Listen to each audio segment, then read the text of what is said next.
Welcome back to the Intel Extreme Masters World Championships, the League of Legends tournament. My name is Scoundrel, and I'm joined again by Crumbs, and we have replaced Papa Smithy. I'm not sure whether it's an upgrade. I think you can weigh that up yourselves. Oh, no, it's a downgrade. It's a down. I'm not going to try to pretend that I'm a better analyst than Papa Smithy, but I do have a little bit more experience with Europe, so it felt fitting for me to sub in for this matchup. Absolutely, Double D. So is this what we're going to say from now on? Please do not call him that across the entirety of this desk. What I will call I really want to maintain a straight face on my first time hosting, and I don't know if I'm going to be able to do that. But anyway, let's get into this first game, or second game of the day rather. It's H2k versus Hong Kong Esports. Guys, let's do a little pre-match, look at what's going on here. Hong Kong Esports, we don't want to beat around the bush here. They were replacing EDG. The quality of the team for LMS, they are mid-table. It's probably not on par with what we were expecting for something like EDG, but they are a good team, in some ways. They have got some redeeming qualities, but they are going up against one of the EU powerhouses who has had success at international competitions over the last year in the form of H2k. Is this a one-sided affair, or in a best of one, can anything happen? I mean, in a best of one, anything can happen, but I will say that I think that the individual player skill is very much in the favor of H2k. Now, normally, I think that LMS players at the top of the table match up very well with European players, Maple, Karsa, On, Albus, these players like this, but players on H2ke, not only do they have a very young roster, a lot of their players have been pretty consistently underperforming, so I just don't see the individual matchups really favoring them, honestly, in any lane. Just say how it is, man. Just say it. All right, I got beef. All right, so I started, this is the first region I cast, and God Kwai, then known as God JJ, was playing for Hong Kong Esports, and he had a beautiful Vayne outplay, and he's like famous right now. People love him. He loves his Vayne. But he loses every lane. And I love the Vayne players. But this man, I'm really wondering what he can show us today, because he has not been performing well for a very long time. I mean, let's look at it this way. Hong Kong Esports have got nothing to lose. They were a last-minute replacement. Expect very little of them. They can come in all guns blazing, all bats swinging, and hopefully try and garner something from the situation, right? I mean, absolutely, but you always have more to lose than you think. You can always go lower. Crumbs, I was trying to set the base for them, and then Crumbs is just taking it below the base. Look, there's a positive side. You win no games, you come back and you feel even worse. You can actually lose. Right, the teams are ready to come onto stage, ladies and gentlemen. Please join me in welcoming the representatives from Europe, H2k, and from the LMS, Hong Kong Esports.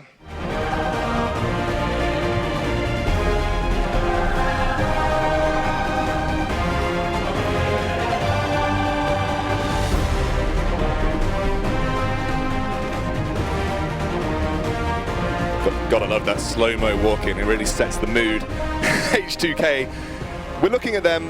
We've seen them a lot in the EU LCS. Obviously, people who are watching from Europe will know these guys very well. But who specifically are we looking to step up, not just in this game, but throughout the entire tournament? I mean, I think the best thing for H2k as an organization and as a team is for Jankos to step up. Polish player coming in big, first blood king. Expect a lot from him. I'm curious how the bot lane's going to perform. They've been steadily improving as well, but at the end of the day, it is pretty much all about Jankos. Yeah, I mean, on top of the fact the meta is perfect for it, you can play pretty much any champion you want. He's even played Nocturne, which is a huge carry jungler. There's Graves, which is crazy right now. You got Kha'Zix. You can pretty much do whatever you want and set the pace to how you want. The team can build around the jungle and make sure that that is the shining star, and he has been performing that. To be fair, they have been struggling quite a bit with the team fights, but that has been improving tremendously as the kind of days go by, and I hope to see that be completely fixed for this tournament. We'll see. I talked to Prawl. He said the Koreans' English is improving steadily, and at the start it was like situations where you'd have a Maokai and a Kha'Zix flashing forward, and the Koreans' English, Nuclear and Che, only able to say slowly. Yeah. They can't communicate, hey, we can't catch up with you, please back off. So now they're getting better. Now they're able to communicate those finer points, and hopefully that will improve the team fight communication, because as you said, they haven't been on the same page. It is impressive to get over language barriers that quickly. To be fair, given the track history of a lot of teams that get import players, it usually takes a lot longer than a couple of maybe 4 or 5 weeks for a team to mesh into the point where they feel like the communication is no longer one of the biggest barriers. Yeah, I think that was the most surprising thing, is that we saw somewhat subpar performances in the early weeks of the EU LCS, but they picked it up so very quickly. Nuclear coming in player of the series once or twice, and fantastic performances from him on Jhin very consistently. So you think with H2k, especially in this tournament, they're in a prime position now that communication has improved. Nuclear has been performing. I remember looking at Twitter and looking at sort of social media, a lot of people saying Nuclear has been playing really well recently. I mean, he's come in, start the split, yeah, all right. Now he's getting towards the the middle of the split. Suddenly, Nuclear is literally going nuclear. He's having these standout performances, like you said, Drakos. Player of the series from time to time. So is this H2K now? Is this a prime position to say, okay, we are now, communication is getting there. Teamfight is improving, like you said, Crumbs. We are poising ourselves to be the top European team. We want to knock off those, the likes of UOL and G2 off that top spot. Well, I think we gotta bring it back a little bit. I like to be optimistic. Even themselves it's been a week. Even themselves have said that they consider themselves below H2 or G2 and UOL. So they have a long ways to go, but luckily the group, as we saw, is not that strong. Rox did look pretty damn good, but they are up against HK Esports, which could be a very simple one-sided matchup for them. Kind of get in the groove, get the tempo going, and feel comfortable with playing with whatever new things they have developed. And speaking of Hong Kong Esports, we haven't really had a look at their roster just yet. They're mid-table LMS. Who on their team should we be looking out for? Who actually has to say, okay, this is an opportunity that we've been given. I want to make the best of this opportunity. And is it a team-wide thing? Do they all need to step up, or is there a singular player? It's got to be Godquai for you. Yeah. I mean, you've already mentioned it. My analytical vendetta aside, focusing on the team, I think Maple Snow is a point of focus. I don't know how he's going to stack up against Ottawamne. I'm concerned that will not be a winning matchup, but in the past he has performed well. Gear in the mid lane, a rookie player, but one who has started to show some solid performances, has a lot of hype building around him as a player. I think those are going to be the two big points. Can they set those players up? That's a very hard question given the differences between these teams, but if they can, that's going to be how they're going to find a win. Yeah, well, look, man, he tries to find the nice side of it. We're trying. The grass is greener, and you just shut it down. You got to give us something here, Crumbs. You got to meet somebody halfway. The optimism that we're trying to put out here, Crumbs is like, nope, straight down. I mean, I think H2K's got this pretty easily. I mean, you can't expect Hong Kong again. You got to consider the fact that there's also nerves. These guys have absolutely no jet lag, even though a lot of teams seem to be completely impervious to it. It happens time and time again. I would say that the odds could not get much more stacked against you if you're on the side of Hong Kong Esports. I'm hoping that they can give us a good performance, that they can show us something on the stage, but it does look pretty abysmal. I don't want to see that. I want to see it just be such a one-sided matchup so I can feel more hopeful towards Zero for them to just be very strong contenders for the tournament. Rox looked really impressive in my eyes. Like, sure, M19 didn't really do much, but Rox had a solid game plan. They executed. The proactivity was there. They didn't get bullied around. They understood the game plan well. And so that level of play we need to see from the European teams, and even better for us to feel comfortable going into the next stage of the tournament and saying, all right, Europe looks like the stronger team here. And once again, we have three of our top teams here. Anything less than like a flawless victory through this tournament is kind of a badge of shame for Europe. You guys are never happy, right? Yeah, here's the, we're on our home turf. Our players are playing without jet lag. They knew, most of the teams have known for a very long time in advance, as we've had a lot of teams kind of come in on shorter notice. So if anyone's going to be prepared for this tournament, it should be the European team. So let me get this straight. Not only does Europe have to win the tournament, not only should we expect two European teams going head-to-head in the finals, not only should we expect them to 20-minute stomp all of their opposition. If they don't, Europe is a failure. I want to, hold us to a high standard. If SKT came in and dropped games, would we be like, oh, yeah, no, it's cool, SKT, you'll make it up to us? No, we wouldn't say that. I want to hold Europe to some high standards here. Okay, all right. So, stylistically going forwards, I mean, you guys mentioned it before we went live. I mean, Europe does not like Elise, and we see a lot of Eastern Asian teams picking up Elise quite frequently. We saw M19, not Europe, but LCL, kind of within our region to an extent. They just floundered against the likes of Elise, especially when they picked up that Ivan. They really struggled early on. Is Elise a weak point for the European teams? Do you think they know how to play against it? Because we've only seen, like you said, Drakos, Amazing has played Elise a little bit before. He was out for Broxus. So I mean, what are we expecting if they go up against Elise? Is there going to be issues? I think, and Crumbs, I've heard you talk about this before, but Elise is so much about the early game, and you have to execute so cleanly and efficiently. There's no backup plan when you pick Elise. When you pick Elise and you don't win the early game, you're conceding that your jungler is essentially going to be useless for the rest of the game. Whereas Lee Sin can do similar setup plays, but has that late game insurance of having the flash kick, having these engage opportunities. So for me, Elise is very high risk, theoretically high reward, and I just don't think European teams are comfortable with that. And it's so much early game that there is literally an item that counters Elise's whole purpose. purpose. Edge of Night right now being so popular with lethality, you cannot even hit a cocoon. So that's how strong that champion has to be in the early game so that these items don't get developed and it gets to a point where she has no presence. Right, we're into champion select already. Rumble, the first ban here. What are we expecting to see for the rest, gentlemen? Well, looks like we're going to have to hold on for a brief second. Might be a slight audio issue of some sort. We'll wait to get that sorted. From H2k, though, I mean, Forbiven is one of the big stories of H2k. He made that transition from Fnatic early on, and it seems to be having success there. I mean, as Forbiven as an international mid laner, what do we expect? Actually, he played originally on H2k when they qualified for the LCS with Odo. Back and forth. He played with Odo. Yep, right? true. So there is that little bit of synergy, even though you don't really get to see top and mid really do anything interactive nowadays. Well, I got to talk to him a lot about it last week, and he said he feels like he's in a much better place as an individual person in terms of mentality and approaching the game. He felt like he had way too much of an ego in the past, and now he comes in knowing that he needs to be a role player, and he feels like this environment is much better for him. I think it has been showing on stage to a certain degree, but I would still like to see him have one or two, really standout carry performances. It really helps with toning down the ego of a player or players that are perceived to have an ego when they go into a team where they have players in some of the best players at their roles, where you have Jankos and Odo, who are terrific players on H2k, very well respected within the region, gone to Worlds, very successful, and it's hard for somebody to come in with a hard head and be like, yeah, no, I'm better than you guys. Like, come on, right? I think, we're going to Champions Select now. Let's talk about what we're expecting to see. This is some of the first high-level international competition that we're seeing on new patch 7.3. Where is the standout carries? I mean, where are we really seeing things come back in terms of where you're prioritizing? So say I get a first pick. What am I talking about in terms of ideal first picks? And especially for H2k and Hong Kong Esports, what do you think they are going to be prioritizing? I think the jungle pick really seems to be the one. I mean, I think that the previous M19 game was a bit of an outlier for the composition. The Ivern AAD comp is a 7.2 composition, not so much 7.3. Camille, again, nerfed more of previous patches, a little bit of maybe lack of experience within that patch. And right now, just picks that are typically banned. Or you have your Jace, you have your Graves, you have even Karma has gone so far as being like a first pick with the nerfs of Zyra and Malzahar. You have a pick that can just enable so much of your team due to the speed up from her Inspire. Really, I think it's going to be curious to see exactly what the focus is, as you said, on the jungle, because Graves went so late in our last pick and ban, and I can't expect that to remain the same. Additionally, Frostgrun pointed out earlier to me on backstage, like, LMS not worried about Camille. Not even slightly. They've got the counter picks figured out. They feel comfortable leaving it open, and I'm wondering if they're going to leave it open here and how H2k are going to play around it, because Europe's had some good games against Camille, but definitely not blanket, oh yeah, we can take it on. I mean, LMS has the lowest percentage appearances of Camille in both picks and bans. So they are the region that has the lowest sort of priority on her. And again, we didn't really see her shine last game.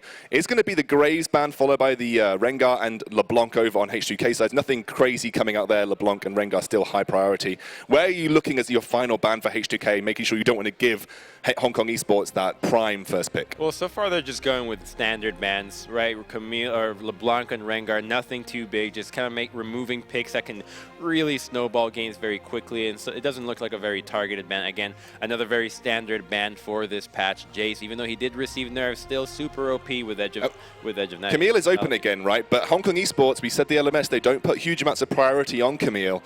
Do we see Camille as a first pick? I mean, no, the Varus is open. Yeah, Varus, of course, just gives you so much early lane pressure, can solo pressure most lanes when Karma is not on the table, essentially guarantees an early laning phase. Some teams have been picking up Sivir as a counter, but just generally Varus is such a strong first pick that you're always comfortable taking it. And I think overall, just a more solid champion than the other AD carries right now when it comes to laning and early lane pressure. I really like the Rumble ban from Hong Kong Esports right before the Varus first pick. Rumble, one of those guys, lays down the equalizer on top of Varus, one of the most immobile AD carries. Edge of Night is not going to do a thing to the equalizer, and so that pick being taken out on top of the fact that it was one of Odo's most current kind of non-tank carries in the top side, and there we go.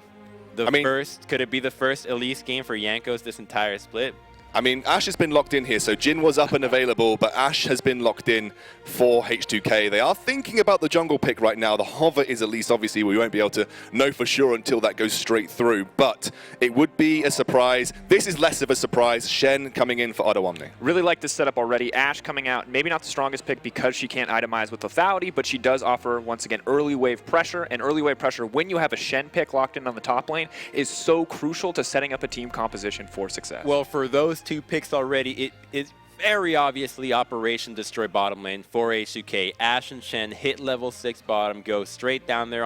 When you're against a Varus as well, this guy is not going to have or catch any breaks when you're dealing with Arrow, Teleport, and Stand United. Lee Sin locked in here for Gemini. Takes it away from Jankos as well. And now they're looking for their final pick. Guys, what would you do if you were in this situation? What would be the best pick for you to lock in before the next ban phase comes through? I mean, it's really up to what you want to pinch. Yeah. I think that there's no need to pinch the top lane pool. The top lane has been locked in on the opposite side. It looks like they're going to take a support, which essentially will limit what they can pick in the top lane. It gives H2k the opportunity to start banning out the top lane pool to make that Shen really comfortable. Right now, I don't feel like HKE have set themselves up in the best way for success, but they will save their last 2 picks for their solo lanes, which I think is exactly what they want to be doing in terms of making sure that Gear and Maple Snow are comfortable. Yeah, I would have much rather have seen a Tahm Kench here when you're dealing with Ashe. Very easy to just devour somebody after they get arrowed. Again, with Shen's global ultimate, you have one to respond to yourself, and it will be the Elise, that final pick for H2k, which makes this comp so deadly when it comes to getting picks. A tremendous amount of CC, long-range engages all around, and just a lot of burst when you're dealing with 3 relatively squishy picks and immobile, at least Malzahar and Varus from the side of Hong. So Maokai being banned out here by H2k in the second draft phase. Looks like you're right. They may be looking to get away some top laners that could contend Shen as either a tank or even, somewhat laning phase. Fiora has been somewhat of a pick that we've seen shine through in some instances like this. Do you reckon Fiora is still on the cards here for Hong Kong Esports? Potentially an option, but overall, I'm more worried right now about why they're banning out the support pool. I feel like Malzahar is a much weaker pick now, and you're not going to get those really strong lanes like you used to. I would rather see a Zyra banned out here. Maybe they're going to ban it next, but Zyra's banned. Oh, they're perfect. Thank you. I'm glad you're thinking. I'll be your eye. Thank you. So I'm still curious why you put so much priority on the support pool. Once again, I don't think your bottom lane's going to win out. I don't think that should be your focus. I would rather see them set something up for mid lane, take something away from Fevin that they're not comfortable playing against. But at the end of the day, I feel like the tools that HKE have at their disposal are so limited that they're kind of pigeonholed in the way they have to draft. And another support ban, not entirely sure why. There is actually plenty of supports left. You have Nami, which has risen in popularity. Yep. Again, Tahm Kench. Like, there's a lot of things to do, so H2k must be feeling pretty content here. Just perfect situation for them. And it's not really done anything. It couldn't be better, to be honest. I mean, it's set up once again to camp around the bottom lane. You mentioned that earlier. You have Elise, strong early ganks. You get Tahm Kench, who's an incredibly powerful support in terms of what he provides for map movement, how strong he is for denying picks like Malzahar. I don't understand why the Malzahar is coming out here over the Karma. Karma, Varus guarantees you pushing a lane, guarantees you advantage against a Shen when Shen needs to find a way into the bottom lane. The setup here doesn't make sense, but the one good note for HKE is as long as they don't try to make plays around the bottom side, if they can roam out with Nesty, Malzahar is still relevant. Here we go. Gragas has been locked in here. Gragas has been locked in here. Maple Snow likely taking that to the top lane. It's something that we have started to see become more popular now. I remember Papa Smithy saying, Gragas is great with 1 or 2 items. After that, he's utterly awful. Yeah, like he's going to have a relatively hard time. He does, however, offer somebody that is difficult to kill on the top side. Sure. Lots of CC and peel if played well. And I do like the last 2 picks of Orianna and Gragas. While it might not look like the greatest comp, these 2 picks with the amount of CC and utility they provide do really round out this comp nicely to make sure they bring some sense to what was the previous 3 picks and the bans of the supports. And Gear is a really solid Orianna player, so giving him a comfort pick overall I think is a really solid choice from Hong Kong Esports. I like the Gragas as well for potential disruption in team fights. If Shen ults someone, if they're looking for an engage option with Elise or with a more aggressive way to force a fight, he can disengage that, he can stop the Stand United from coming in. It's okay. And really the big thing is going to be interrupting the Shen, making sure that they make plays before Shen hits level 6, because once Shen hits level 6, I feel like there is no way that Hong Kong Esports can win the bottom side of the map. Sure. What they can win, however, is the mid lane, because when you're dealing with Syndra and Elise being together, the cleanse that Gear is taking right now, not only is it super useful, but she can itemize some good magic resist and nullify a lot of the damage that this dual lane can provide. And Lee Sin Orianna, that heavy burst combination is just so powerful. Control mid lane, you win the game. You saw what happened last game with Mickey going off in that mid lane. Even just going Cole and nullifying that little bit of pressure early on had such an impact that if they can kind of replicate something like that here, we might see Hong Kong do something a little bit better. We might see Hong Kong Esports do something. We could be maybe something, I don't know. Not sure. I think that Gear having Orianna, Lee Sin coming into the jungle, good setup, good chance that if they can't snowball the early game that they can find a win. But once again, I feel like H2K still have the better draft, and Hong Kong Esports do not have the stronger players, so it feels still pretty dismal. I'm going to you every time, Dracos. That was good. Anyway. Don't worry. I'm going to throw to a quick break, and when we get back, the casters will be here to take us through the next game. It's going to be H2K versus Hong Kong Esports.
Welcome, ladies and gentlemen. Vedius is tapped out, and that means Frostgren is tapped in. I'm still Pyrotechnics, of course, but we're getting ready for H2K and HKE. That's going to be a tongue twister. West. Yeah, it's going to be a hard one, but I think a lot of people, a lot of Western fans, obviously, you got to come in thinking H2K. This is a massive, massive favorite. We've been talking about it on the analyst desk. They are the team, maybe not to beat out of all the Europeans, but they're right up there, and anything less than dominating victory is a disappointment. I mean, you and Double D were pretty intense on the analyst desk. I've just got one. Yeah, that's true. For really holding Europe to a higher standard. And I think that is the narrative to the tournament, which is why what I really wanted to focus on coming into these games. You know, Hong Kong Esports, it was kind of last-second decision for them to be here, EDG not being able. They picked this up. They weren't planning on being at IEM. I want to kind of tell their story or really introduce the world to them rather than just being Taipei Assassins 2.0. I think so, and that's a big goal for themselves, is to kind of differentiate. I mean, even back in the LMS, they're kind of looked to as their fans, oh man, this could be the second coming of TPA, but it's just not the case. These are all very new players for the most part. And they're kind of trying to outrun the legacies of that old school roster. You know, Daniel spoke very highly of gear on the roster. I've been talking to Coach Jordan of Hong Kong Esports, a North American coach working with the team locally or in the scene with them. Got that in common with H2K, probably. This is true, but I was so funny. At this point, he's European, just like me. I was standing across from Jordan. I was like, so are you nervous drafting against Prawley? I mean, he's like probably one of the best coaches in Europe. And Jordan was like, no, not really, but now I'm a little bit nervous. So hopefully, I mean, he kept his wits about him. Don't tell me you jinxed it. Yeah, I would say that H2K got a pretty scary draft phase, but Hong Kong Esports definitely have a bit of weapons of their own. That's true. We'll see if they're able to bring those to bear. We're loading onto the Rift on the blue side. It is Hong Kong Esports. The gray screen of Posy Death for just a second. We'll be back in soon.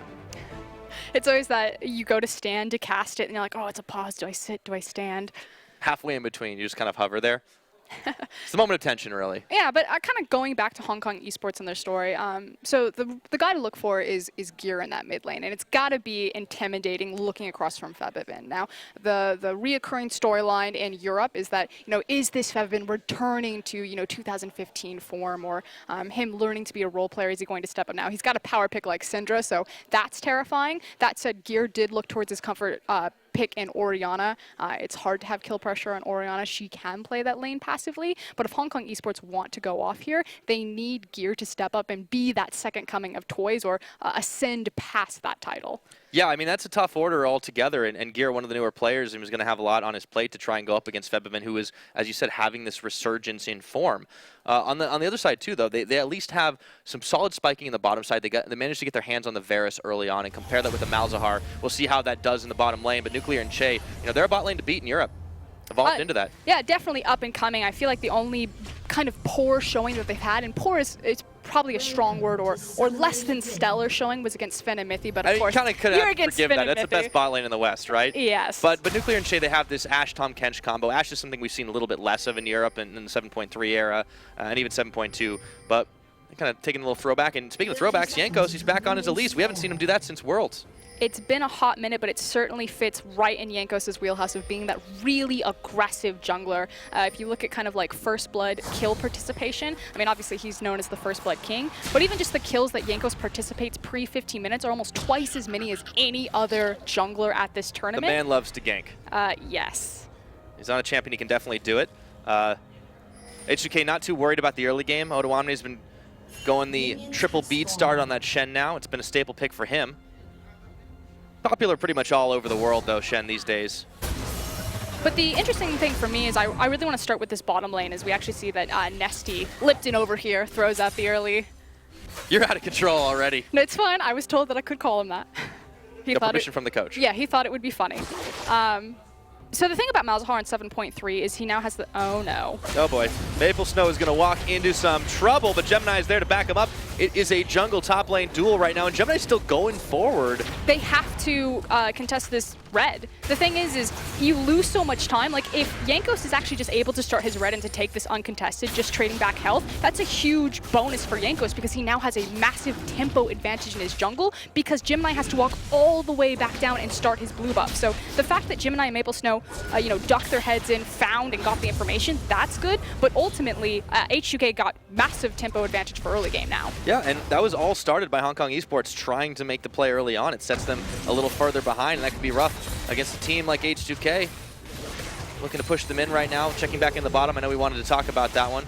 So it's been a very even game so far. It's just starting. Yeah, the interesting thing to me are kind of like where the different breakpoints or spiking points are for both these compositions. So Varus with this lethality build is going to spike a bit earlier for Ashe. We'll check in on Nuclear's build if he goes for more of a utility versus, damage. She doesn't... You can go the Essence Reaver route. You can go and try to just be an arrow bot late game. Exactly, or you can go kind of the more traditional for the double attack speed into Infinity Edge. Really what you want with your composition. I expect that it'll be more of a utility build.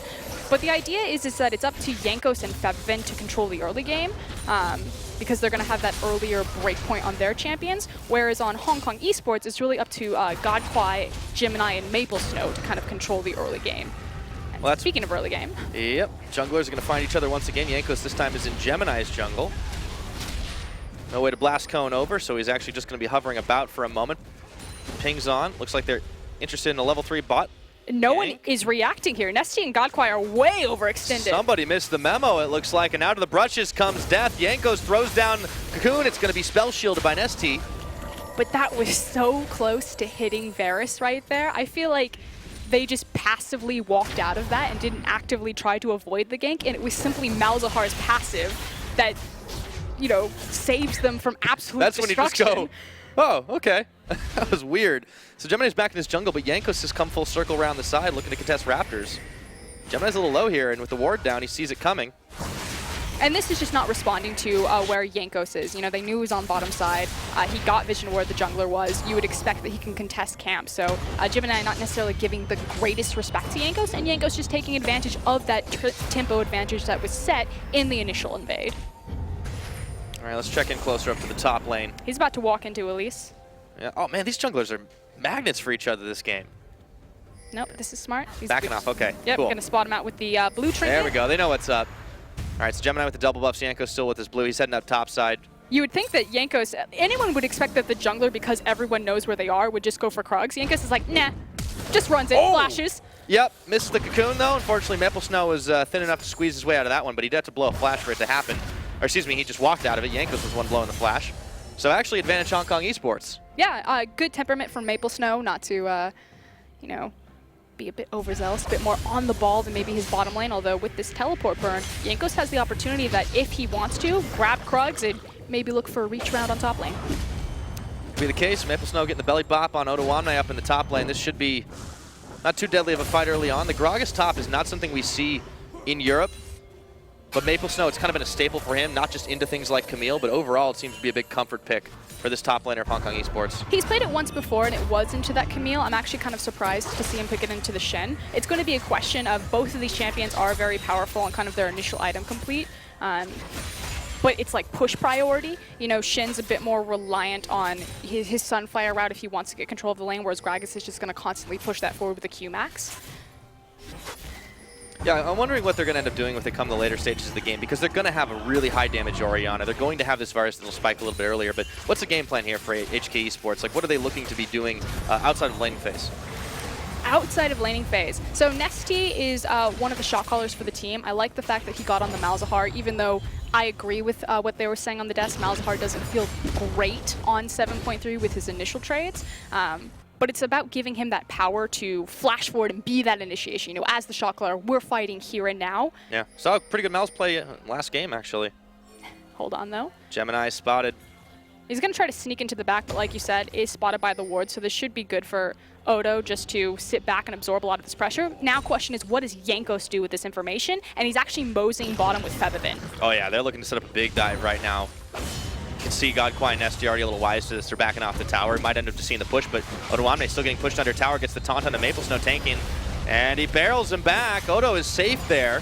Hong Kong Esports can't get it done, and meanwhile, there's 3 H2k on bottom. So this time around, Nesty and Godquai have the heads up, so they don't just get, you know, surprise ganked bottom. It just means just a bit of traded damage on terms of chip for top for bottom, but no one going down just yet. More effective on the bottom side for sure. Maple Snow's a little low here, and he's going to get taunted up by Odoamne, looking to take that trade. Meanwhile, Jankos wrapped around once again.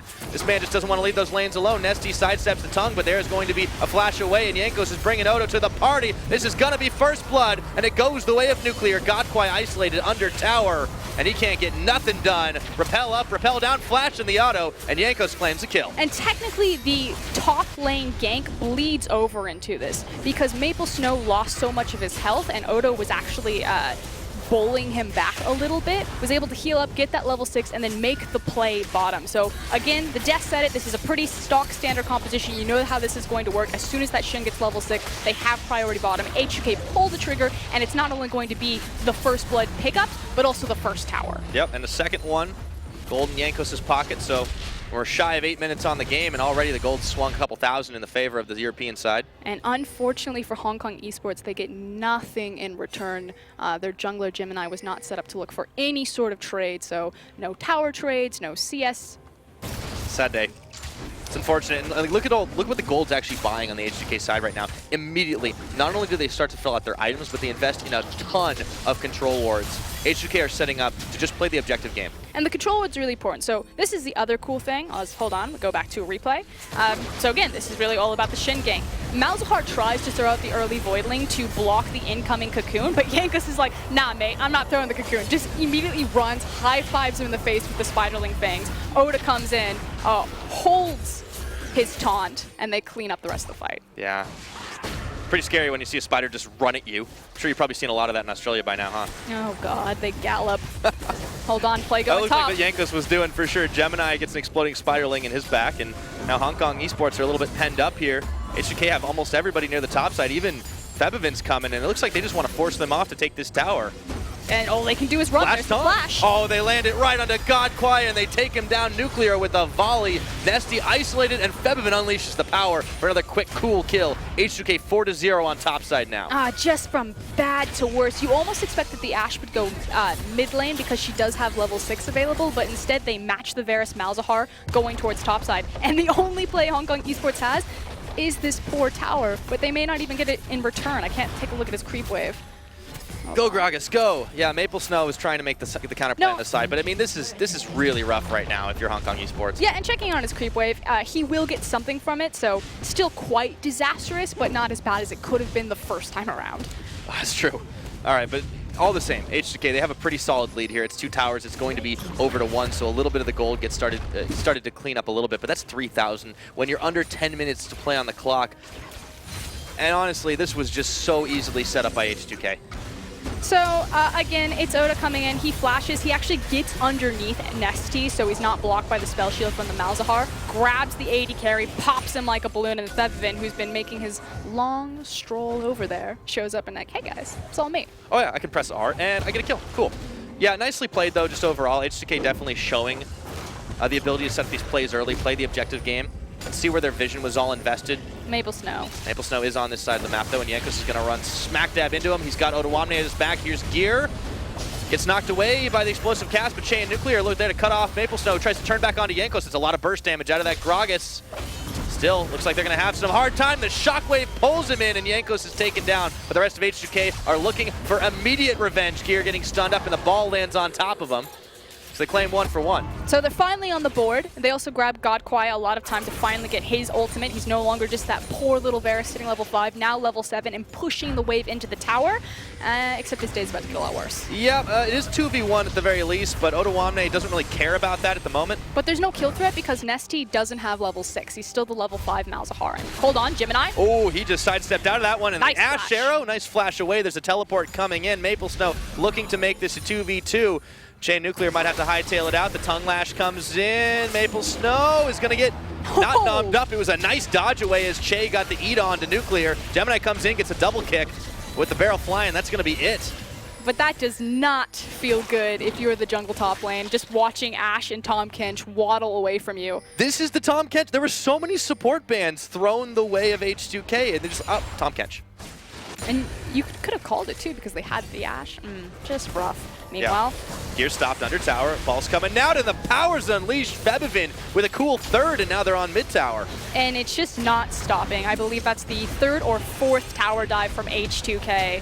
And frankly, Hong Kong Esports have been playing on the back foot this entire game, just slow to every punch. Yeah, and it just seems like H2k are playing with more than 5 members. They just come out of the woodwork and make these big plays. The gold lead just keeps spiraling out of control right now. But that makes sense. The tempo advantage is big. With this type of composition, with the Tahm Kench and Tahm Kench ult as well as the Shin ult. But what's cute is that they haven't really used those ultimates to exploit a lot of their macro or quick map rotations. Yes, there was the Shin ultimate dive bottom, but we really haven't seen the Tahm Kench, picking up and moving people around. It's just been these really great control of waves, prepping, setting up, and just moving over there. Yeah, the Tahm Kench is the defensive side of the equation, but I mean, let's not discount the early game impact that Jankos has had. The man's been involved in almost every kill across the map. I mean, it's easy to see why he went back to this Elise, because he's been sinking his fangs into everyone in Hong Kong Esports. Jankos playing early game, color me surprised. That's what you got to do. Unfortunately for Gemini, he's been unable to really match the tempo on this Lee Sin, and as you said, just not getting involved early enough. And okay, maybe he tries to make a few plays, but they just can't find the kills. They don't have the damage, and you can see the difference in items right now. Just between the junglers, I mean, upgrade on boots may not look like a lot, but Jankos has been all over the place. And then in the mid lane, I mean, that's a Merlinomicon versus a Lost Chapter. So I got quiet there because I thought for a second that H2k were about to pull the trigger for the mid tower. It's obviously the last one that they need to crack. They've got the Ash. This is a pretty cut and dry play. You throw arrow from Fog of War. Jankos was like, oh, it's just me. Just kidding. They throw the ball back. Gemini and Maple Snow are caught. There's the Ash Arrow coming in. Tongue lashes up with a shockwave. Lands in onto 3, and Gear eliminates Jankos from the party as Odo comes in just a smidge too late. That's a nice pickup by Hong Kong Esports, and H2k overstepped their bounds. Yeah, a bit of an overreach right there. It just wasn't the ideal place to fight there because you are fighting into the Chains of Corruption as well as the Shockwave. Yes, the Chains of Corruption was absorbed a lot because Jankos grabs it, and then Tahm Kench is like, it's fine, mate, gobbles him back up. But great Shockwave. Ultimately, though, it's just going to buy them the Ocean Drake. May not buy them that even, as H2k are looking to try and collapse on here. Tahm Kench isn't there. Looks like they're going to give it up. Yeah, the big thing is that they're missing key ultimates, specifically that Ash Arrow. Yeah, they do have the Febivin Arrow, but again, it's an Ocean Drake. I know how I feel about Ocean. Not everyone feels the same Hey, way. it's early game. It's especially useful to get that regeneration. I mean, I think that's important for Hong Kong Esports to get something on this map. Because they have been on the back foot for so long, that buys them some breathing space. It also works really well with poke compositions, simply because you just want to kind of sit back in between waves and start throwing that damage back into the back line. We did have this discussion. Crumbs was quite vocal that, you know, double Ocean early is one of the best, if not possibly the best Ocean or Dragon combination, simply because, you know, a lot of times teams set up for sieges just like this. They, you know, maybe take one cooldown that they didn't want to, get their health, chunk it out, and then they just have to completely reset and lose so much time being on the map and pressuring that advantage. Whereas the Ocean Drake can compensate for that. So you can stick there for the two extra waves and be patient enough to whittle down these structures. Yeah, and that might be critical for Hong Kong Esports to try and slow the tempo of this game down because they do have some later power spikes in the Orianna. I mean, maybe not a whole lot more beyond that because the Varus will still get up to speed, but he's obviously still working on his tier. He has the almost Ghost Blade, waiting for that Edge of Night to really come in because Nuclear has gone the much more utility route, so he won't be dishing nearly as much damage. Yep, checking in, it is the Essence Reaver, so no surprise there. Actually, an interesting surprise. So typically, Gragas max Q up in the top lane, but Maple Snow actually decided to max his belly bump. He just wants to do a lot of damage on impact, and he's going to be able to clear some waves too. He's got the Sunfire Cape, so he's still tanky enough to deal. Yeah.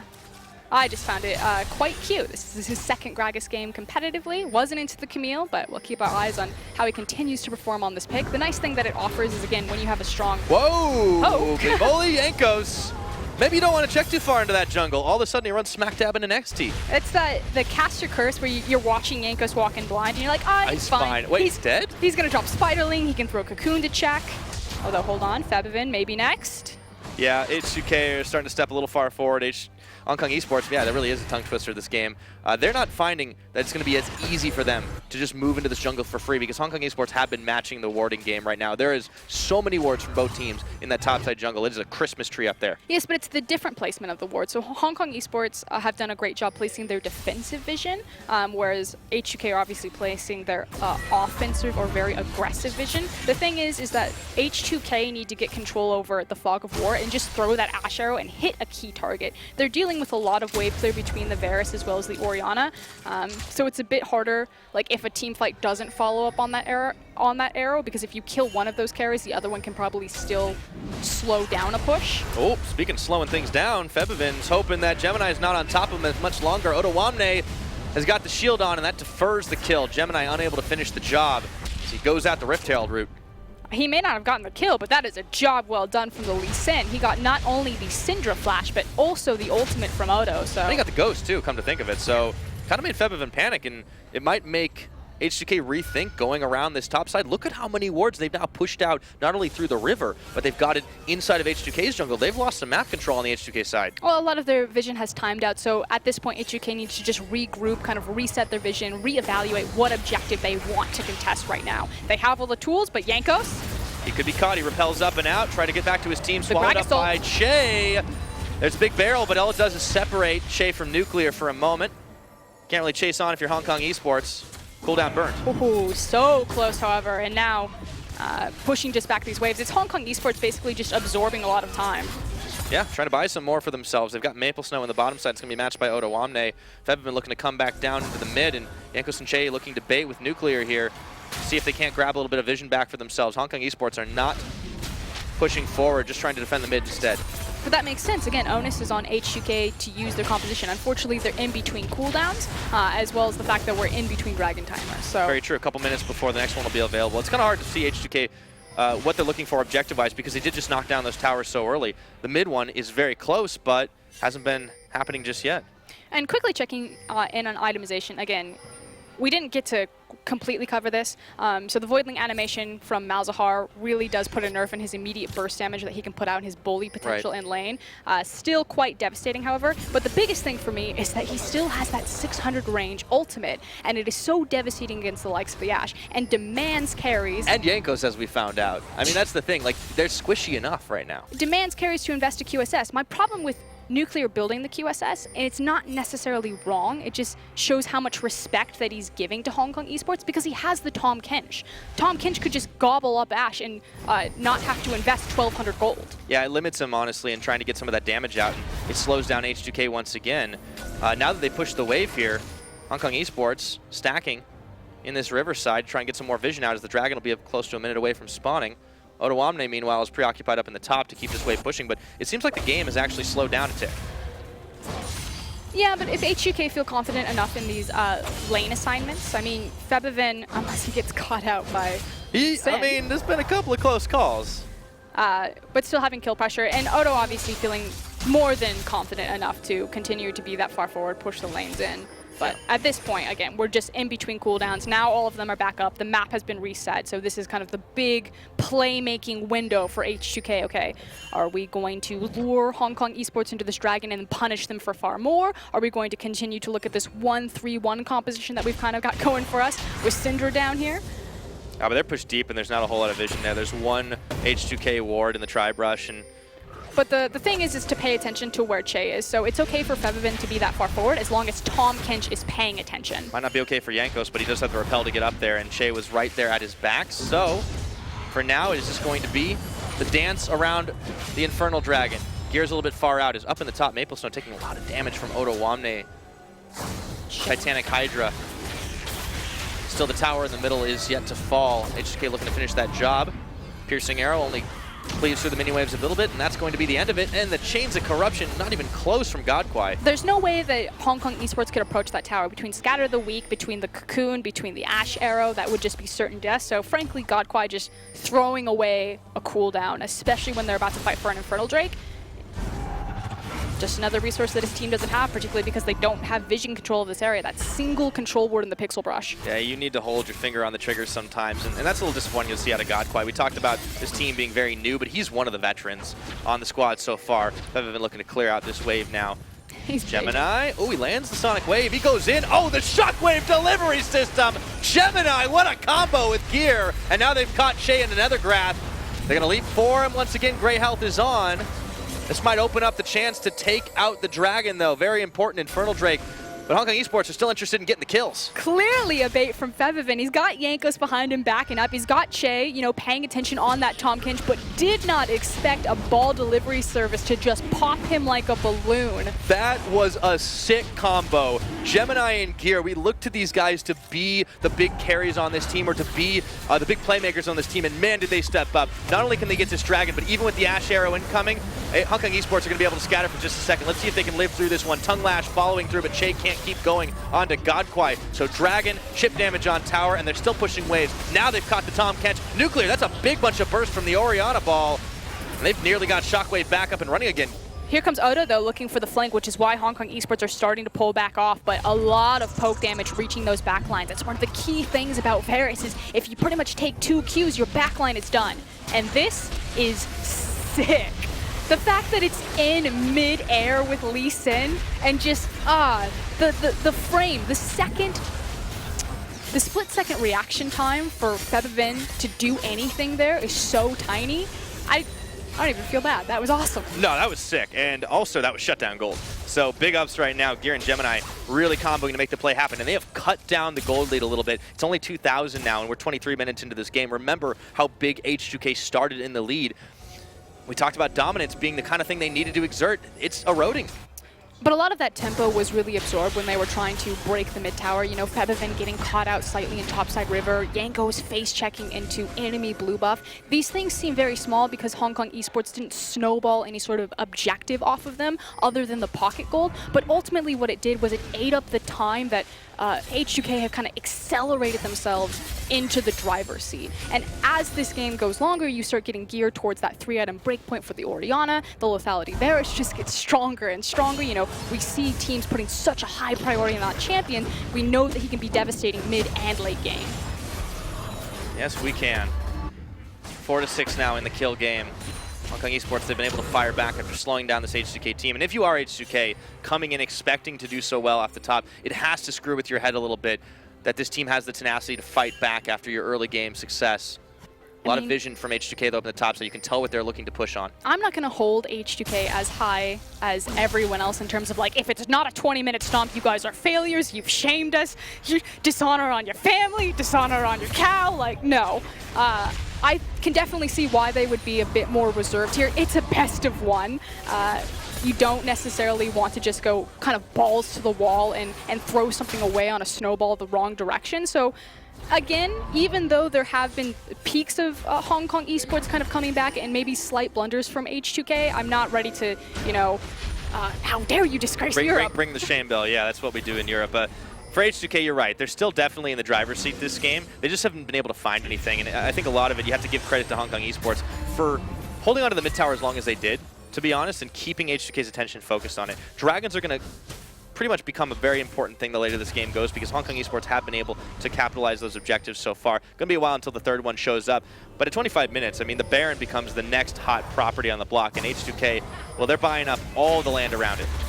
Yeah, and they are also squeezing in here to contest the blue buff if they choose to move that direction. Controlling all of the waves. Again, they still have a very strong kind of 1-3-1 composition going, because Che is doing a good job just making sure that he's always near Febivin, that if someone tries to collapse on kind of the immobile Syndra, that Tom Kinch and, you know, ex-members can be right there to back him up. Blue buff not going to be able to be contested, though. It's taken by Gear.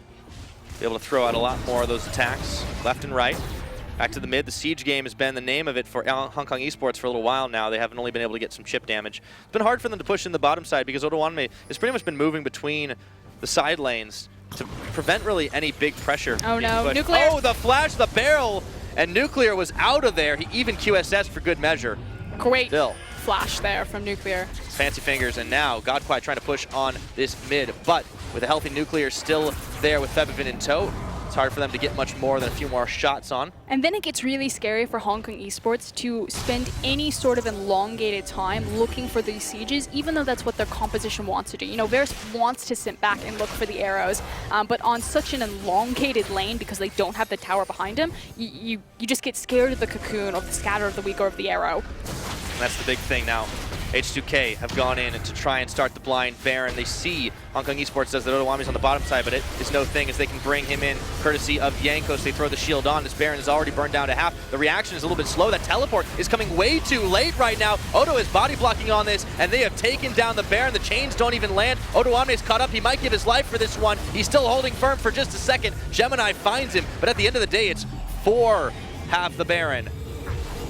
And a gorgeous split-second decision is punished by H2k. They see that Hong Kong esports back up. You know, they're afraid to be overextended on the mid lane, and they use just that slim 10-second window to siege the Baron. This tower is nothing but table scraps. It's all Hong Kong esports can really get back right now.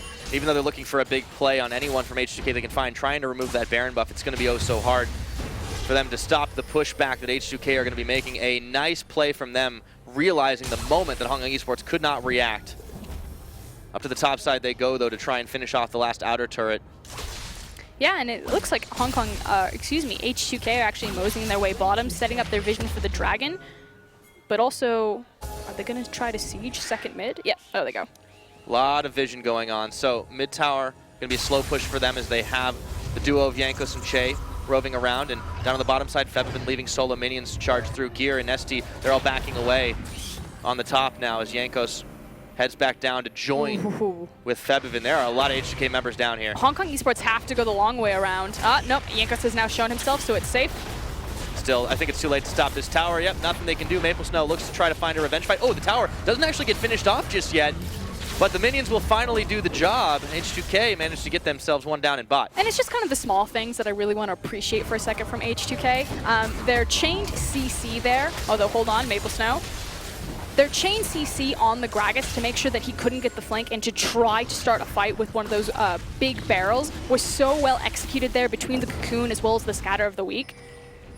Look what they're doing right now, though. They've started aggroing the dragon to make it harder for Hong Kong esports to really get in here. And since they've stacked everyone on the bottom side, everyone's forgotten about Odowanme, who's just free taking tower up top. And now they have to give up the dragon as well. Hong Kong esports, the hesitation punishes.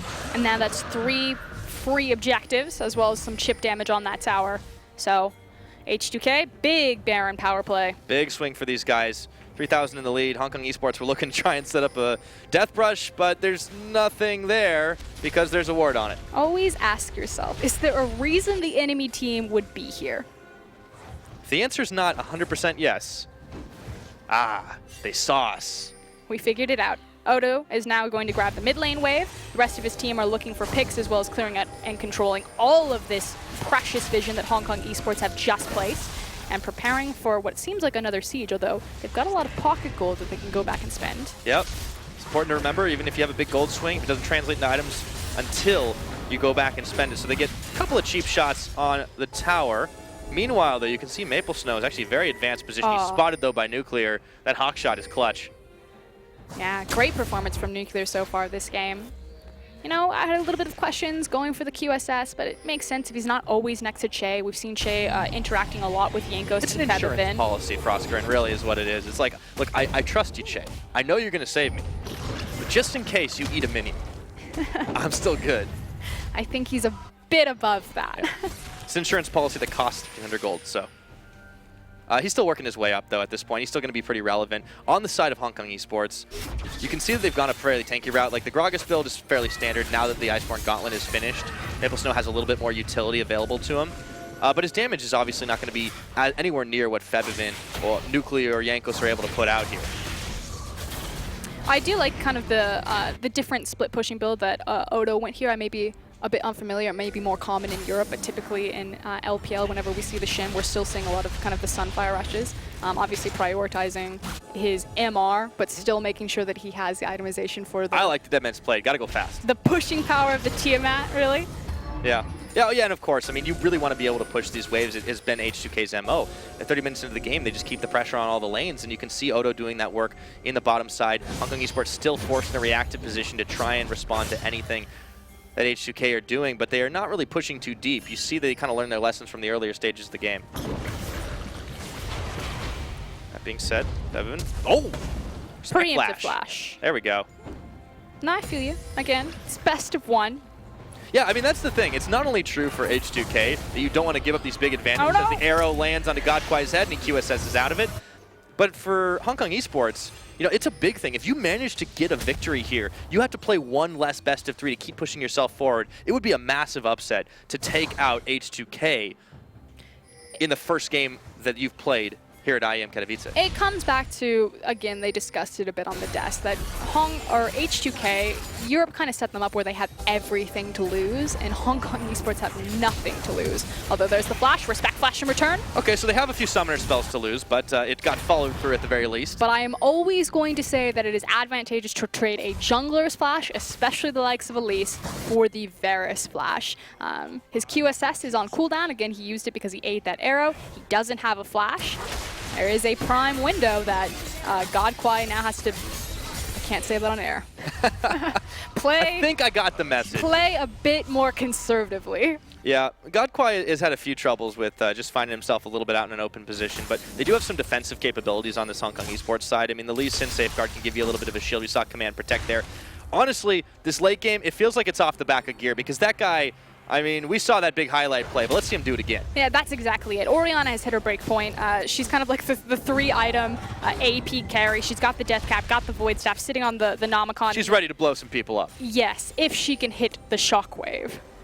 Baron might be the place to do it. Remember, we're about a minute away, but wait just a second. Febivin is getting caught. The kick, no, it's not going to come. That's a big shutdown, but Maplestow has put himself right in the middle. Shay noms up Febivin. There was the shockwave down bottom, and Gear was able to pick up Jankos out the back, but Maplesnow is still tanking all the damage, but you can see the edges that H2k have, and Odo Wamne sinks a big taunt onto 2, and by himself is looking to finish off the kill onto Godquai. He does it. Nesty goes down, and that's the ace. Odo just destroyed Hong Kong Esports backline. It was pretty much 1v3 of that Shin. Allows Nuclear and Che enough time to clean up the front line and then move back to join their tank and clean up the fight. And they're going to be able to push on 2 lanes right now. H2k, this is the fight they definitely needed. Baron's coming up very soon. It's still 15 seconds for Jankos. But Hong Kong Esports, oh, they have a lot to think about in that fight. Looks like they were the ones starting it. But at this point, Gemini just needs to be rushing for that Baron. They've gone ahead and started it. Can he get there in time? Jankos is still dead. Yeah, he's going to be able to get there, but this is very, very slow.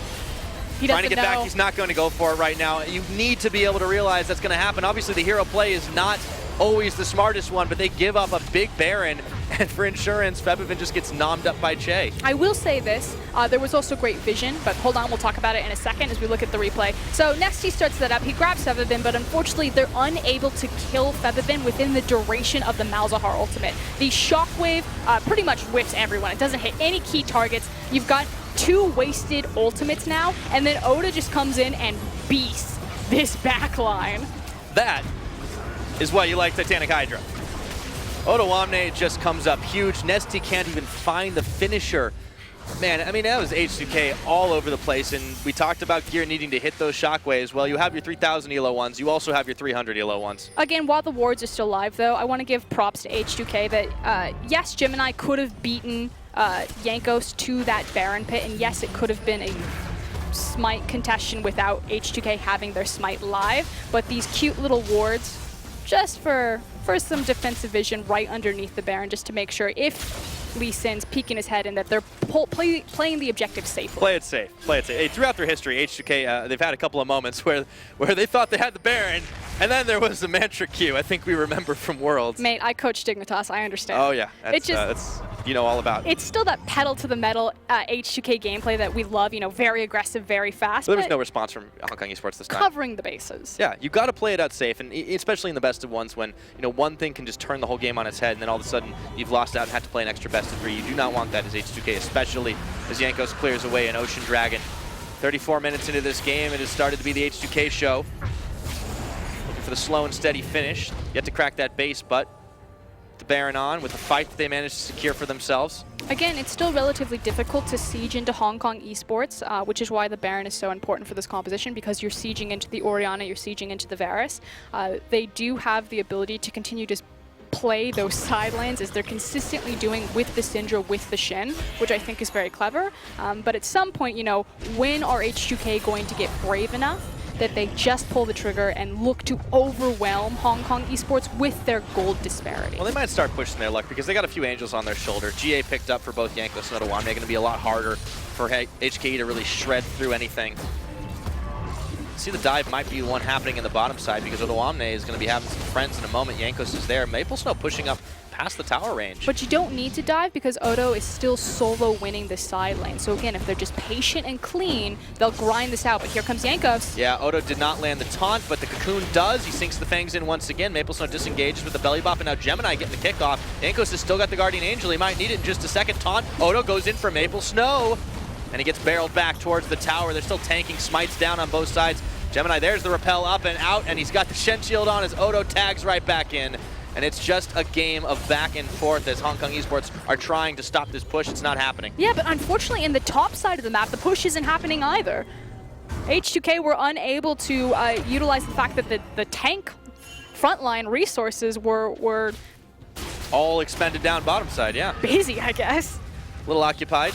Still, big lead for H2k. They just have yet to be able to crack open this base. Jankos, Gemini looking to follow forward. He only finds Spiderlings.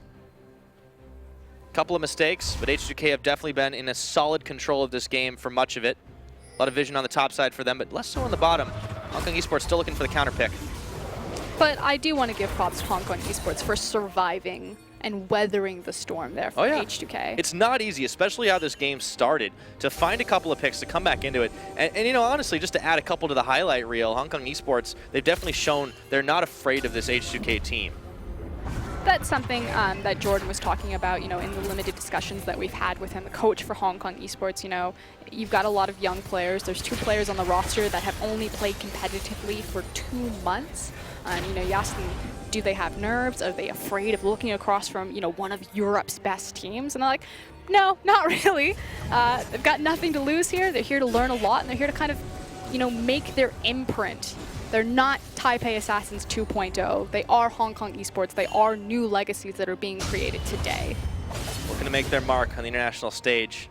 Even if they lose, though, to H2k in this opening round, which looking more and more likely, definitely have to give them that credit. And they're not out of it just yet, no matter what. Now, looks like H2k are looking to set up a play on the bottom side. Maple Snow, he could be in trouble. There is the Abyssal Voyage. He flashes, and he knocks him away.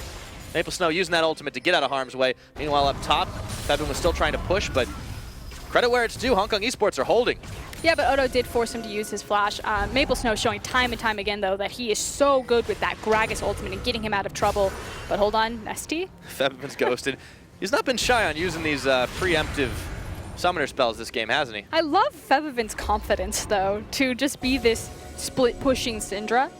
I mean, most of the time you see it with LeBlanc. Naturally, LeBlanc is almost always banned, but it's kind of like that come-at-me-bro attitude. Yeah, Febiven has definitely been recapturing a lot of that form that we saw him exhibit on the 2015 Fnatic squad. Not quite up to that level just yet, but he looks a lot more comfortable than he did last year, and it's nice to see Febiven kind of getting back to that very carry-oriented style, less of a utility mid lane. I was very excited when I got the invitation to IEM to cast some of Europe's best, because over in the LPL we've been stuck on 7.1, which feels like forever. How does it feel to be on 7.3 finally, Frostgrave? Oh my gosh, lethality! I'm glad it eventually gets over there, but still, for Hong Kong Esports, I think they really have to try and force a fight if they want to. They can't just stall in their base forever, because there's another Baron coming up. There's another Dragon coming up. You've got to be able to try and contest these objectives. But that's exactly the point of the game that they want to get to. If you think about this underdog team with this big 5v5, they've got the Orianna, it's Gear's comfort champion. He's supposed to be the second coming of Toys. What greater Toys moment is there than if you stall the game out long enough where the death timers bring this game to a single best of 5, you hit the shockwave, and you take down H2k. He's got a lot of damage. H2k, I mean, this is pretty much another day in the office. Just move in, use your control wards, sweep out all the vision, lure them in a trap. You have an excellent pick composition with the likes of the Ashe, the Syndra, the Elise. Eventually, if you keep polling Hong Kong Esports around the map, they will make a mistake, especially like leaving their turrets unattended for massive chip damage. So there we go. Odoamne was getting free time on it. Maple Snow had to react. Teleport's available for both top laners, but the Baron has officially respawned. Note the cute little ward behind Baron's head means that if you place a control ward at the front of the pit that you won't see it. Good spot for it. Demands like 20 control wards to make sure that all of Baron is cleared. Yeah, H2k run out of slots. They've got a couple though in their inventories right now. Pushing the wave back and forth on the mid. H2k, they have the advanced position on Baron. They have the Scuttle Crab vision. Hong Kong Esports have to be oh so careful if they want to force a fight. They need to bait H2k into these choke points. Ooh, Nesty spell shield. And yeah, immediately he's like, okay, that's not worth my life. I don't have a QSS. I'm out of here. And again, what we said, another day in the office. This is H2k making their pick. On to Gemini. Power's unleashed. He hangs on for just a second. Redemption comes through, but Nesty is one shot away from going down the nether grasp. Denied as Febiven picks up a spree kill. Teleports up flying, but Maple Snow is going to have to belly bop over the wall. H2k have a man advantage on Baron. And that shouldn't be the go-ahead. It's simply just the support that went down. The jungler's still alive, and more importantly, the Orianna is still alive. But here comes round 2. Odo gets a massive taunt right now, and Godquai is stopped up. He's going to have to flash once again. Redemption comes in a smidgen too late, and Maple Snow has already gone down as GA is about to pop. They come in and finish him off. Shockwave pulls in too, but with that cooldown burned, Jankos and Odo are still standing firm, and it looks like it's time for Baron. And the only option that Hong Kong Esports have at this point is that if Gemini can get over the top, reach the Baron, and try to get a side steal, but it is burning too quickly. He's way too late. He pops over the wall, and now there's nothing for him to take here, so H2k, easy and clean. 42 minutes into this game, they're looking to finish it off. Again, you look at the timer in this game and you say, H2k, why is this taking so long? This should have been the 20-minute stomp. I look at a Baron play like that, 2 back-to-back picks played off of vision. I say that's clean. I give him the high 5. Yeah? 6 out of 10. I thought it was 5 out of 7. No. I don't like that. Your rating system is completely different than mine. Let's take a look at how it all started again, because not only had they caught Nesty, well, they nearly got Gemini too. And the devastating thing is, naturally, we can see everything, but Hong Kong Esports had 0 vision of what was happening until it was right on top of them. Nuclear, I didn't see where his arrow went, but I'm assuming it just whiffed everyone. But that's the real key playmaker there, is Odo getting the 2nd round of the pick. And time after time, this guy on Shin has just been incredible this series, especially with those taunt flashes. That shockwave, again, that's like, throw whatever you have left at him. Yeah, I mean, they really need to be able to find H2k in a moment where they're just not in a good position, but that's so hard to do when this team is so far ahead. We're talking 13k gold lead, and yeah, we're getting close and close to full items. Maybe it doesn't matter so much, but they just haven't have any damage outside of gear, and now they go back to split pushing. Odo and Maple Snow, okay, gear's coming in, but that's not who you want to use your shockwave on, and meanwhile, H2k, they're getting free Elder Drake. Yeah, the gold lead means nothing at this point. Everyone's got their core itemization. It's all about these objectives, how you control them, how you secure them like that, and how you're playing the pressure game. Time and time again, H2k have been looking towards, again, pulling Hong Kong Esports apart the seams, moving them around the map, and then trying to get underneath them with vision or to make these picks. To Hong Kong Esports' credit, they've, bunkered down, turtled up, been wave clearing fine. You can see that Varus doing it on your screen, which is why this game has stalled out as far as it had. But again, it's just a matter of time where H2k get impatient. Yep. There's only so much you can do, though, as Hong Kong Esports to try and hang on, losing out on Barons, losing out on fights, losing the Elder Drake. It seems like nothing left for H2k to go for other than to just try and throw their weight into the towers down bottom. They secure one. It's an open inhibitor there. Meanwhile, up top, Odoamne still dueling it out with Maple Snow. The window on this game nearly shut for Hong Kong Esports. Where will they take their Spartan stand is the question, and who will lead them? Will it be Gemini and Gear looking for a sick Orianna ball delivery play again? Plays of Glory. There's one ult. Hong Kong Esports style. Chains of Corruption, they're going to stop him up. But H2k are already out of the danger zone. There's the Ash Arrow. Redemption comes in. It was dodged, and in goes Gemini. Gets the kickback, and Febivin gets swallowed up by Che. Now Nuclear gets a massive kill back on the jungler of Hong Kong Esports. Gear goes golden, but he's going to be going down. Shockwave pulling in Nuclear. They get a shutdown. Maple Snow secures that one. Febivin getting bopped around. He's burning. He's burning. He's gone. But it doesn't matter. Maple Snow is the last man standing, and H2k realize there is no one to defend this base. And Maple Snow can't even go back for the wave right there. This is H2k finally overwhelming their opponents, and Febivin, he went down at the end, but boy did he put on the blue suede shoes. Yeah, Hong Kong Esports, they gave him a hell of a dance he won't soon forget, but at the end of the day it was lights out for them. Though they went down swinging, Maple Snow is still fighting this game out, but it is only Nexus. G.A. Popton, you got to give this guy some serious credit, but he gets swallowed up, and the game is H2k's. Naturally, you can look at this and you can say, what took you so long? Yes, there were definitely moments where H2k could have, pushed their lead just a little bit faster, a little bit cleaner. Febivin getting caught in the river, Yanko's kind of face-checking and losing some of that tempo advantage because you're waiting that 30, 45 seconds for them to respawn, get back onto the map, get back into position. Some arrows not connecting, but otherwise, it's a best of one.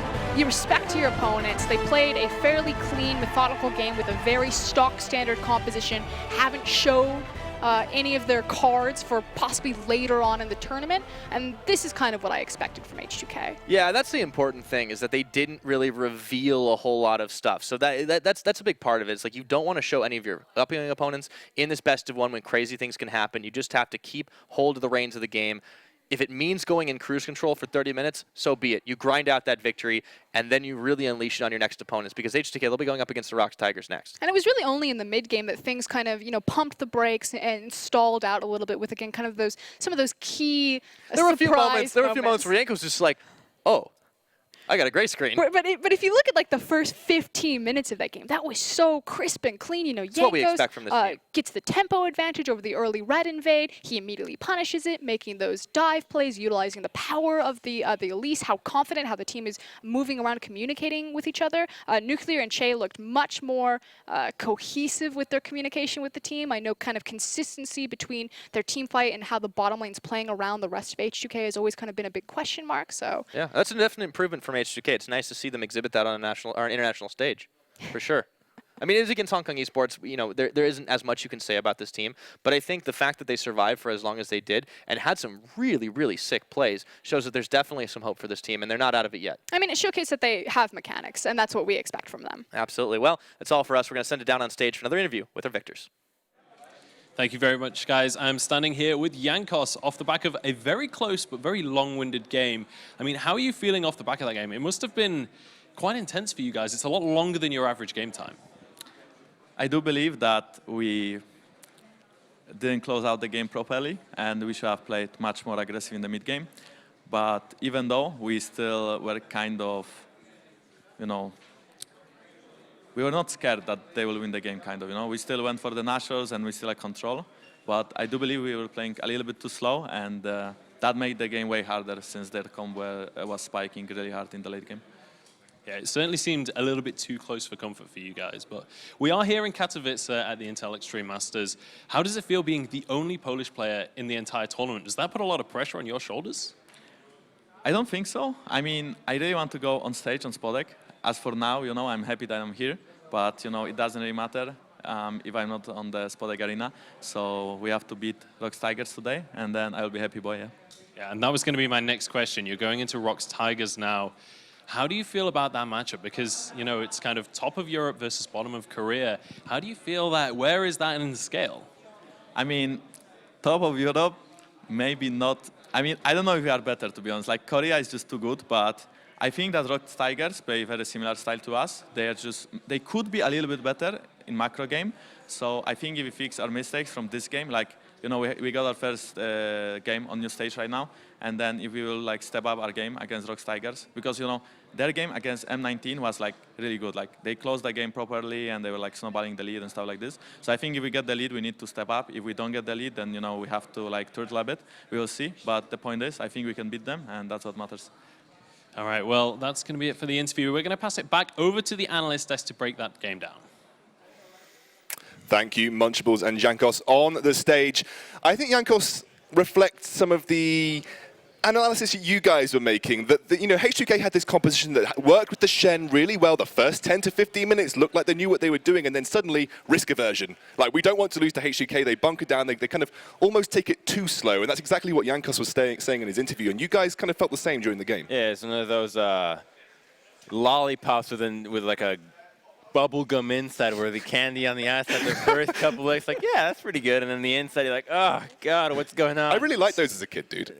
Not me. All right, well, you had bad taste, and clearly so did H2k. Yeah, so here's the problem. Where it all went wrong, right? The start was wonderful. Those first two ganks from Shen, understanding it to level 6 composition, going to the bottom side with the globals, with the Ash, the Tom Kenches, executing it twice. Do it bottom, bam. Switch to top side, do it top, and then wonderful, right? It looks like the game is going to be a very quick, clean game, but then eventually they started using Shen defensively. When you start using defensive Shen ults, you stall your game out tremendously because you're so reliant on him to outnumber the map, because Shen's ultimate does not provide anything for the team fight. You use it as a way to outnumber your opponent. You push, you rotate, and then you create a numbers advantage everywhere that you go, and that stopped happening as we see Feviven getting caught out time and time again, and you just don't want to use it to save people. You want to use it to get an advantage as opposed to preventing a loss. And just fantastic play coming out from Hong Kong Esports in the mid-game to make those picks, to force those Shen ultimates out. Now, of course, most of the game looked pretty rough for them. They fell for the same trick twice when it came to those Shen ultimates. They should have backed off in one or two situations,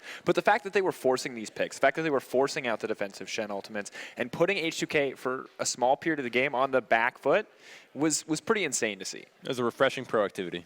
And actually, we have a replay of one of those situations where they utilized that Shen ultimate correctly, where they made that early tower dive in the bot lane to secure those first 2 kills. It was one of the indications as to H2k play around the composition that we knew that they should be, using that Shen ultimate, using that Ashe ultimate, and you'll see it on your screen in just a second. This is where it looked good for H2k. This is where, they had started that ball rolling, but they didn't quite, move on after this.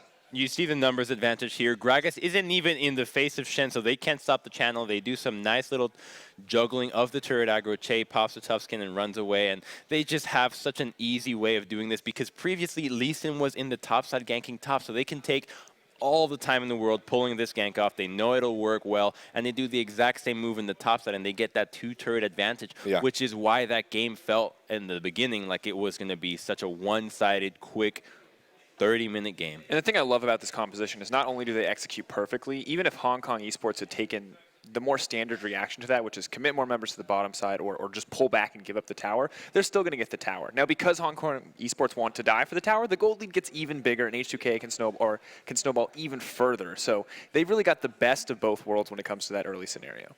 But then what we saw from H2k was they started grouping. they started going with the Shen and started trying to make plays in a team fight situation, which kind of plays against their advantages that they'd picked up with that composition. And we have a replay that shows you one of these team fights that did actually end up going their way, but again, they were forcing these over and over again, and this was some of the lucky ones that went in their favor. This is, I really feel like just a small, or a pretty massive misplay actually coming in from HKE. Just watch the Orianna ball. I think the ult could have been used much earlier, much more proactively, ends up not hitting anybody. But H2k, if one small difference in the Orianna shockwave would have lost in this fight, because this is not a good fight.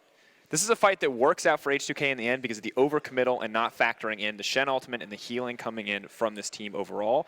And this is not what we want to see from H2k in the future, because even slightly better team, even Hong Kong Esports with one slightly different shockwave could have won that team fight instantly. So I do want to give some credit to HKE from the way they stalled out the game, from the itemization. I really like that VAR is purchasing that QSS early on, because you understand that the focus is the bottom lane, right? When you have Shen, you always go towards the bottom side and you always camp that lane. But when you have that QSS, it becomes a lot harder to have the Cocoon, to have the Era, to have the Stand United to come in, get that numbers advantage, and really lock down the carry. Whereas I didn't really like it from Nuclear, having that QSS second item on Ashe when your job and you're not even getting any. You're not getting focused. Malzahar has to flash to get in range of you. You're Ashe anyways. You're practically just a stun bot. That could have been a different itemization that could have allowed the team fights to go a little bit more in their way. Because, I mean, Malzahar was just being used on Febiven the entire game. Yeah, and something that you picked up in draft, and I wanted to mention it, is that this support strategy ban coming out from HKE, and suddenly the Tahm Kench comes through for H2k, and that becomes a really influential pick for them. And multiple times it's saved Febiven, kept him alive for a longer period during a team fight, and then Febiven somehow, even on a sliver of health, had some sort of impact, you know. I mean, as Syndra's in the back line and they've burned all their cooldowns and Tahm Kench just devoured during that time frame, she's pretty safe to just dish out damage. And I mean, I was frustrated to see the draft coming out from Hong Kong Esports. You can see, I think, that they still haven't quite adapted to this patch. Maybe they're experiencing something different in scrims to prioritize the Malzahar so highly. But if you're going to pick the Malzahar, you need to take away the counters, or you need to do something with it in the early game to make a bigger difference. To be fair, Tahm Kench is pretty sleeper, right? We didn't really see him much in 7.2. We didn't really see him before. You have to have a lot of scrims on the new patch with the nerf supports to be able to really know it. Although, if you watched a couple of patches ago before this season, you would very obviously know that you could just play Tahm Kench into Malzahar. You don't really forget. So H2k do come through. It was a slightly longer the game than we were expecting, but Europe gets their first win at the international competition here at the Intel Extreme Masters World Championships. We're going to go to a very short break, and afterwards we'll be coming back with Kongdu Monster versus one of Europe's favorites, Unicorns of Love.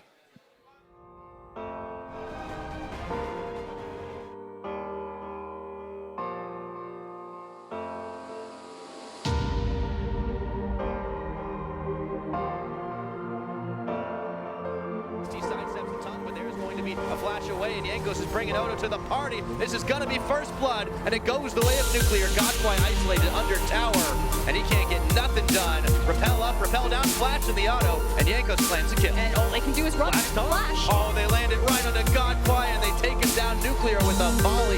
Nesty isolated, and Febiven unleashes the power. She comes in, it was dodged, and in goes Gemini. Gets the kickback, and Febiven gets swallowed up by Che. Now Nuclear gets a massive kill back on the jungler of Hong Kong Esports. You got to give this guy some serious credit, but he gets swallowed up, and the game is H2k's.